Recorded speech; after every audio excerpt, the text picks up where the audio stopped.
اور پھر ملا کا جواب کیا ہے، دونوں ہی جو اقوام ہیں ان کے ساتھ ہم نے یہاں سے کمپیئر کر کے دیکھ لیا۔ اوکے جی آگے دیکھیے 68 کو، ابلغکم رسالات ربی و انا لکم ناصح امین، میں تمہیں پیغامات پہنچاتا ہوں اپنے رب کے اور میں تمہارے لیے خیر خواہ ہوں، امانت دار ہوں۔ اب دیکھیے آیت نمبر 62 کو پیچھے، ابلغکم رسالات ربی و انصح لکم، ایک ہی جیسی بات ہے، یہاں پہ جو لفظ استعمال ہوا ہے وہ کیا ہے، ناصح امین، اور وہاں پہ ایک الگ سے بات تھی وہ عالم من اللہ ما لا تعلمون، تو آپ دیکھیے کہ کتنی سملیرٹی ہے کہ میں تمہیں پیغامات پہنچاتا ہوں، تو تقریباً الفاظ وہی ہیں جو نوح علیہ السلام نے جواب میں کہے تھے، انہوں نے اپنی قوم کو مخاطب کیا ہے، انہوں نے بھی اپنی قوم کو مخاطب کیا، یعنی سردار اگر نہ مانے تو پھر قوم کی طرف یعنی عام پبلک کی طرف متوجہ ہوئے، اور ان کو بتایا کہ وہ کوئی بے وقوف آدمی نہیں ہے، قوم میں آنے والا رسول اپنی قوم میں پڑا پلا بڑا ہوتا ہے، لوگ اس کے کردار اور صفات کو ویسے بھی اچھی طرح سے جانتے ہیں، اور رسول جو اللہ کی طرف سے ہوتا ہے وہ ویسے ہی بے وقوف نہیں ہو سکتا، اور پھر بتایا کہ وہ رب العالمین کی طرف سے منصب رسالت پر فائز کیے گئے ہیں اور اپنی ڈیوٹی نبھا رہے ہیں۔ اب کیا ہے کہ اصل میں جو جو جو چیز کرنی ہے نا، وہ کرنا کیا ہے، ڈومینیشن حاصل کرنا، جو حق کے پیروکار ہیں ان کو ڈومینیشن حاصل کرنے کی ضرورت ہوتی ہے۔ دیکھیے کسی بھی طاغوتی نظام کو ہٹانا ہو تو صرف زبانی جمع خرچ سے کام نہیں بنتا، چونکہ وہ نظام اپنی جڑیں مضبوط کر چکا ہوتا ہے، اس کو ہٹانے کے لیے ہم پلہ فورس کی ضرورت پڑتی ہے، یہی قانون قدرت ہے، جتنا بڑا پرانا درخت ہوگا اس کو جڑوں سے اکھاڑنے کے لیے، بہت جڑوں سے اکھاڑنے کے لیے، کاٹنے کے لیے نہیں، جڑ سے اکھاڑنے کے لیے بہت زیادہ طاقت چاہیے۔ تو رسولوں نے یہ کوشش کی ہے کہ پہلے سرداروں کو دعوت دیں، جیسے نوح علیہ السلام اور ہود علیہ السلام کے کیسز میں ہم دیکھ رہے ہیں، موسیٰ علیہ السلام کو بھی ڈائریکٹ اللہ تعالیٰ نے کہا تھا کہ اذهبا الی فرعون انہ کان طغی، کہ جاؤ فرعون کے پاس جاؤ، وہ سرکش ہو گیا ہے۔ اور رسول اللہ صلی اللہ علیہ وسلم نے بھی پہلے تو 3 سال خاموش دعوت چلتی رہی نا، لیکن جب اللہ تعالیٰ نے کہا کہ اب آپ اٹھیے اور انذار کیجیے، تو کس کو انذار کرنے کا کہا، عشیرتکم، اپنی فیملی کو، اور فیملی کون ہے، قریش، تو رسول صلی اللہ علیہ وسلم نے بھی اپنے قریشی خاندان کو پہلے بلایا تھا، کیونکہ قریش جو ہے وہ ڈومینیٹنگ ٹرائب ہے، اگر سردار یا ایلیٹ کلاس مان جائے تو بات بن جاتی ہے، اور وہ اسی صورت میں مانیں گے نا جب ان کے اپنے عقائد درست ہو جائیں گے اور ان کے اندر ایک ذہنی سطح پر تبدیلی آ جائے گی، جب ان کے اندر ذہنی سطح پہ تبدیلی آ جائے گی تو نظام بدل جائے گا، اور دنیا کی تاریخ بتاتی ہے کہ تبدیلی ایک چھوٹے سے گروہ سے ہی شروع ہوتی ہے، لیکن وہ چھوٹا گروہ سب سے پہلے اپنا عقیدہ یا جس کو کہتے ہیں اپنا ورلڈ ویو بدلتا ہے، اپنی آنکھوں سے وہ پرانی اینک ہٹاتا ہے جس سے وہ دنیا کو دیکھتا رہا تھا، اور اب وہ اینک لگاتا ہے جس سے اس کی حقیقت نظر آتی ہے، اور پھر اگر یہ اسٹریٹجی کام نہ کرے تو پھر عوام الناس کے اندر تبدیلی لانے کی کوشش کی جاتی ہے اور لوگوں کے اندر ذہنی انقلاب برپا کیا جاتا ہے، ان کو ایک جیسے کہ ان کو ایک کلیئر گول دیا جائے، کیوں تم دنیا میں آئے ہو، کیوں پیدا ہوئے ہو اس دنیا میں، کیا کرنے آئے ہو، پھر ان کو اللہ سے جوڑا جائے ایسے کہ پھر حالات جو بھی رخ اختیار کریں پھر لوگ پیچھے نہ ہٹیں، اور ایک پوری ٹیم تیار کرنا، اور دوسرے لفظوں میں کیا ہو سکتا ہے، ڈومینیشن حاصل کرنا، کیونکہ مقابلہ طاغوت کے ساتھ کرنا ہے، طاغوتی نظام گرا کے اللہ کا جھنڈا بلند کرنا ہے۔ آپ رسول اللہ صلی اللہ علیہ وسلم کی سیرت طیبہ دیکھ لیں، مکہ میں 12 سے 13 سال کیا ٹیم بلڈنگ کی، ان کو تیار کیا، ان کو بتایا تم کیوں آئے ہو اس دنیا میں، کیا مقصد ہے تمہارے آنے کا، جب وہ کلیئر ہو گئے ہیں بس اب اس کے بعد قریش مکہ نے کیا کیا نہیں حربے اختیار کیے ان کو ہٹانے کے لیے رائے حق سے، ہٹے ہیں وہ نہیں ہٹے، انہوں نے ہر طرح کی تکلیف برداشت کی ہے لیکن رسول صلی اللہ علیہ وسلم کا ساتھ نہیں چھوڑا۔ پھر جب ہجرت ہو گئی ہے، مدینہ چلے گئے ہیں رسول صلی اللہ علیہ وسلم اور اہل ایمان، اب مدینہ جا کے رسول اللہ صلی اللہ علیہ وسلم نے سوشل اسٹرینتھ بھی حاصل کی ہے، اکنامک اسٹرینتھ بھی حاصل کی ہے، پولیٹیکل اسٹرینتھ بھی حاصل کی ہے، پھر جا کے قریش کو چیلنج کیا ہے، پھر جا کے بدر ہوئی ہے، تو اسٹرینتھ حاصل کرنا مسلمانوں کے لیے ضروری ہے جب کبھی مسلمان اللہ کے نظام کو رائج کرنے کی کوشش کریں گے، اس لیے کہ طاغوتی نظام آرام سے اپنی جڑیں نہیں چھوڑتا۔ آگے دیکھتے ہیں آیت نمبر 68 کو، اچھا جی، یہ ہم نے کر لیا،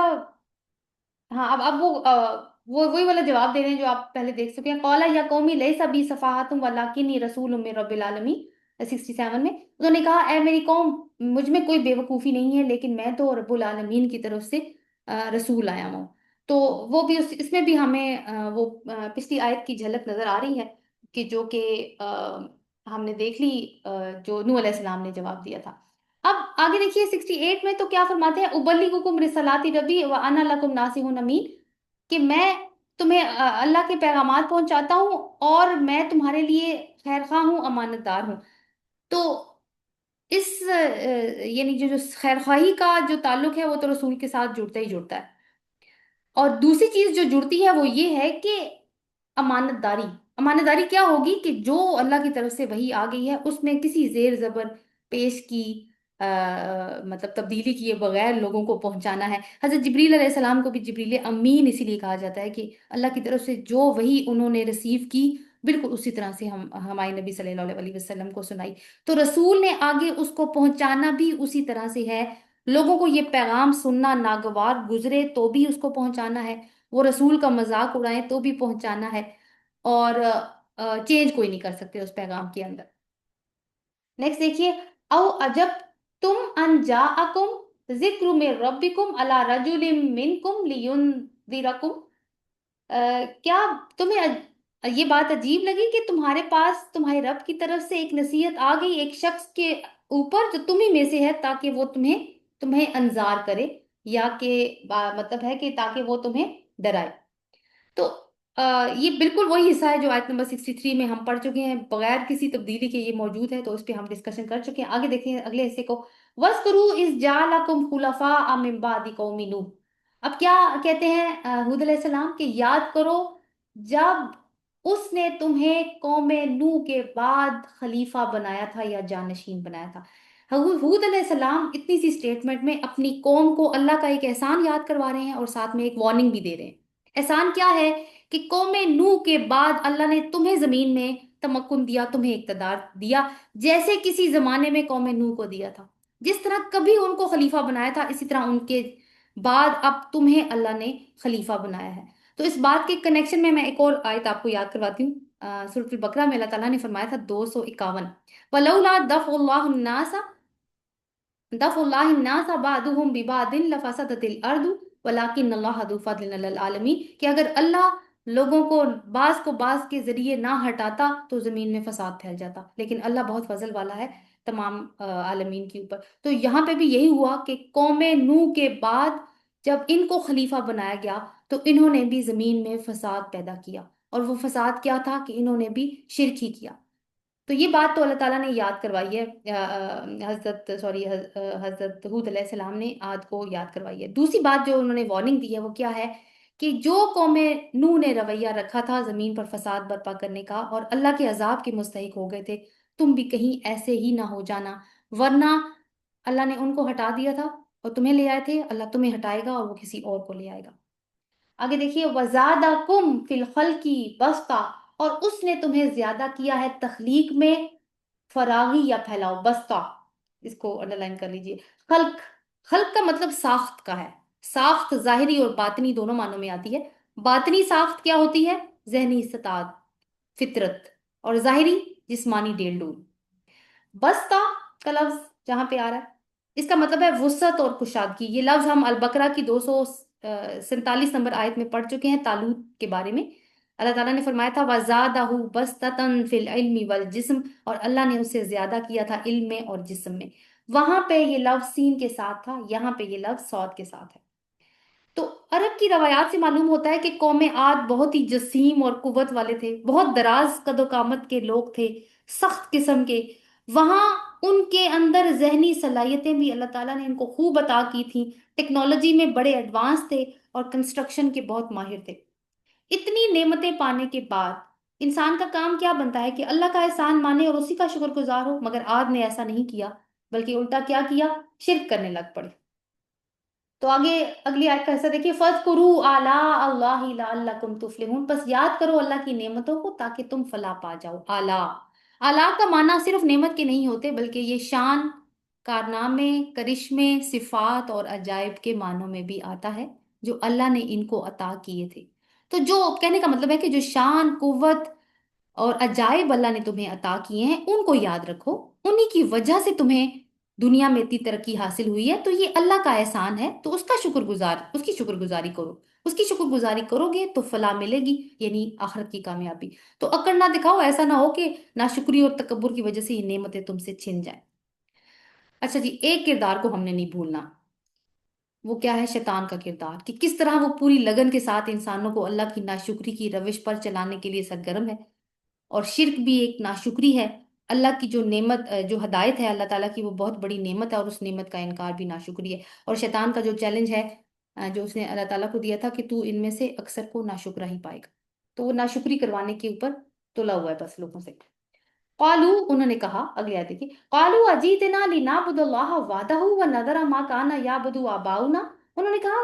تو ہمارے پاس آیا ہے کہ ہم اکیلے اللہ کی عبادت کریں اور ہم چھوڑ دیں ان کو جن کی ہمارے آباء و اجداد عبادت کیا کرتے تھے۔ تو یہ جو سینٹینس ہے یہ قوم کا غصہ اور طنز دونوں کو ظاہر کر رہا ہے کہ تم بڑے رسول بن کر آ گئے ہو اور ہم سے کہہ رہے ہو کہ ہم اکیلے اللہ کی عبادت کریں اور اپنے آباء و اجداد کا طریقہ چھوڑ دیں۔ تو چھوٹی سی اس مختصر سی آیت کے حصے میں ہمیں پتہ چل رہا ہے کہ ان کی تاریخ بھی بت پرستی اور شرک سے بھری ہوئی تھی، کیونکہ ان کے باپ دادا بھی مشرک تھے۔ تو یہ آیت ایک اور چیز کیا پیش کرتی ہے؟ ان کی ذہنی غلامی، کہ ان کے دل و دماغ حالات کے قیدی ہیں۔ ایک ایسی غلامی کے سوچنے سمجھنے کی صلاحیت ہی ان سے چھین چکی ہے۔ نہ وہ اپنی آزاد رائے رکھتے ہیں اور نہ ہی کوئی آزاد نظریہ یا عقیدہ رکھتے ہیں۔ وہ اپنی روایات کے، اپنی خواہشات کے، اپنی مالی فائدوں کے غلام ہو چکے ہیں، اور اپنے جو دماغ کے اوپر ان کی جو روشنی پڑ رہی ہے نا، علم کی روشنی، تاکہ اس سے نکلیں، اب وہ ان کو بری لگ رہی ہے۔ اور حالت کیا ہے، کہتے کیا ہیں آپ دیکھیں ان کی دماغی حالت کو، کہ فاتنا بما تعدنا ان کنت من الصادقین، بس لے آ اسے جو جس کی تو ہمیں دھمکی دیتا ہے اگر تو سچوں میں سے ہے، یعنی عذاب، یعنی خودکشی کرنے پہ تیار ہے کہ عذاب کو جلدی لے آؤ، لیکن اپنی سوچ کو بدلنے کے لیے یہ لوگ تیار نہیں ہیں۔ تو سوال یہاں سے میں اپنے آپ سے اگر پوچھوں تو یہ ہوگا کہ ابھی ہم نے سوچ کی آزادی کی بات کی، کہ میری سوچ کس کس زنجیر میں لپٹی ہوئی ہے، یا وہ آزاد ہے؟ اور کہیں ایسا تو نہیں کہ قرآن سن کر بھی کوئی پرانا فلسفہ، کوئی میرا اپنا ہی پرانا عقیدہ، کوئی میری فیملی ٹریڈیشن میری سوچ کو آگے بڑھنے نہیں دیتی؟ اور اگر ایسی بات ہے تو پھر مجھے علاج کی ضرورت ہے۔ اگلی آیت دیکھتے ہیں 71۔ قال قد وقع علیکم من ربکم رجس وغضب، اس نے کہا کہ بے شک تم پہ پڑ چکا اللہ تعالیٰ کی طرف سے ناپاکی اور غضب، یعنی دو ٹوک اعلان کر دیا حود علیہ السلام نے کہ گویا بس تمہاری مہلت ختم، اب عذاب کا واقعہ ہونا تم پر طے ہو چکا ہے۔ رجز گندگی اور ناپاکی کو کہتے ہیں، مراد کیا ہے؟ کفر اور شرک، یعنی تمہیں اللہ نے اس کفر و شرک کی گندگی اور ناپاکی سے نکالنے کے لیے رسول بھیجا، مگر تم نے ہدایت کا نہیں، بلکہ یعنی ہدایت کا راستہ نہیں چنا، اللہ کا راستہ نہیں چنا، شیطان کا گندگی والا راستہ تم نے چنا ہے۔ تو ٹھیک ہے، اب تم پر گندگی اور ناپاکی مسلط کی جائے گی، اور مزید تم نے کس چیز کو دعوت دی ہے؟ اللہ کے غضب کو، یعنی شدید غصہ جو رب کا ہوتا ہے اپنے بندوں پر۔ اب دیکھیں دو چیزیں ہیں، رجس اور غضب، کیا تعلق ہے دونوں کا آپس میں؟ کہ جس ناپاکی سے، جس رجس سے اللہ نے تمہیں نکالنا چاہا، اپنا رسول بھیجا، شریعت دی، یہ اس کی رحمت کی وجہ سے تھا، لیکن تم نے اس کی رحمت سے انکار کیا اور اس کے غضب کو دعوت دی، اپنے اوپر اس کفر و شرک کی گندگی کو لاد کر رکھنے کی کا فیصلہ کر کے۔ آگے کہتے ہیں اتجادلوننی فی اسماء سمیتموها انتم وآباؤکم ما نزل اللہ بہا من سلطان، کیا تم مجھ سے چند ناموں کے بارے میں جھگڑتے ہو جس کو تم نے خود رکھ لیا ہے، تم نے بھی اور تمہارے آباء و اجداد نے بھی، جس کی اللہ نے کوئی دلیل نہیں اتاری؟ یعنی تم کچھ ناموں کے پیچھے پڑ گئے ہو، ان کی کوئی حقیقت، ان ناموں کے پیچھے کوئی نام کا ہولڈر نہیں ہے، یعنی کسی کو تم نے بارش کا، کسی کو ہوا کا، کسی کو دولت کا دیوتا بنا کے رکھا ہوا ہے، حالانکہ کوئی بھی حقیقت میں کسی چیز کا رب نہیں ہے۔ آج کل کے زمانے میں بھی ہمیں ایسی مثالیں ملتی ہیں نا، کسی انسان کو ہم نے مشکل کشا بنا لیا ہے، کسی انسان کو ہم گنج بخش کہتے ہیں، کسی انسان کو ہم داتا کہتے ہیں، کسی کو ہم غریب نواز کے نام سے جانتے ہیں، کسی کو غوث کے نام سے جانتے ہیں، حالانکہ نہ ان کے پاس کوئی مشکل کشائی کی طاقت موجود ہے، نہ کسی کو کوئی گنج وہ بخش سکتے ہیں، نہ وہ داتا ہیں، نہ وہ کسی غریب کو نواز سکتے ہیں، ان کا اقتدار میں کوئی حصہ نہیں ہے، وہ اللہ کے بندے ہیں جو چلے گئے ہیں۔ تو یہ بالکل ایسی ہے نا کہ صرف نام رکھ لیے گئے ہیں، ان کے پیچھے کوئی ناموں کا ہولڈر موجود نہیں ہے۔ تو جو ان کے لیے جھگڑتا ہے وہ صرف چند ناموں کے لیے جھگڑتا ہے جن کے پیچھے کوئی ریالٹی نہیں ہے، اور اللہ تعالیٰ نے بھی اس کے لیے کوئی دلیل نہیں اتاری۔ فن تاظرو، تو انتظار کرو،